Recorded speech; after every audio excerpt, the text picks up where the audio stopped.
Good morning, my dear children.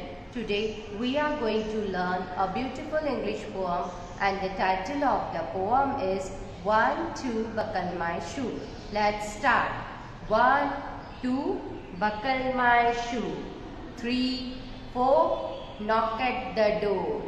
5, 6, pick up the sticks.